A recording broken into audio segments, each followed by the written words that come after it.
Hi there, Dr. Beth Westie here, and I am going to go through how your hormones work and the really important difference for women in terms of estrogen, progesterone, and we're going to touch very briefly on, a little bit of eating for your cycle and your hormones just to get the most out of your body, but mostly I'm going to talk about the differences here.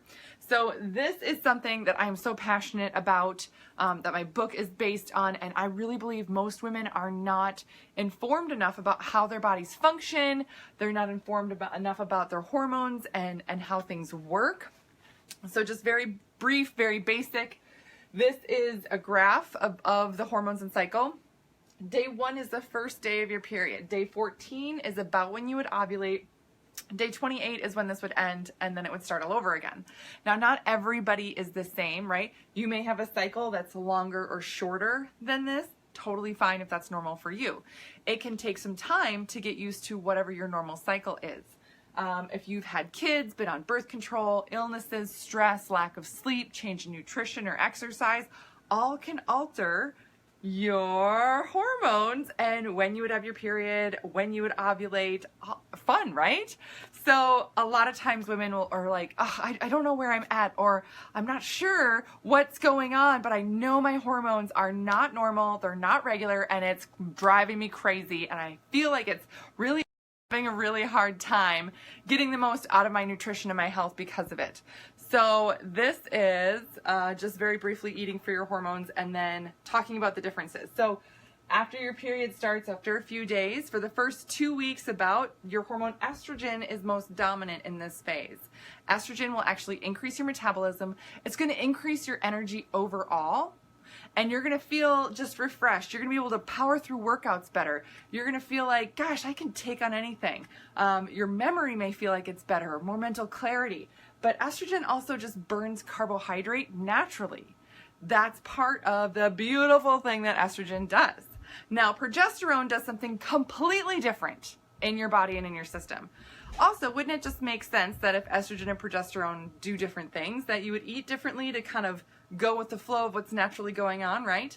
You don't want to balance your hormones by keeping them even keel all the time. That's not how our bodies work. There's this ebb and flow to how things work with us, for women. So estrogen or progesterone actually will decrease your energy overall. You're just going to feel more tired. You're gonna feel worn down. It's going to take a little bit longer to recover from workouts. It's going to take your digestive system is going to slow down too. So it's really, really different.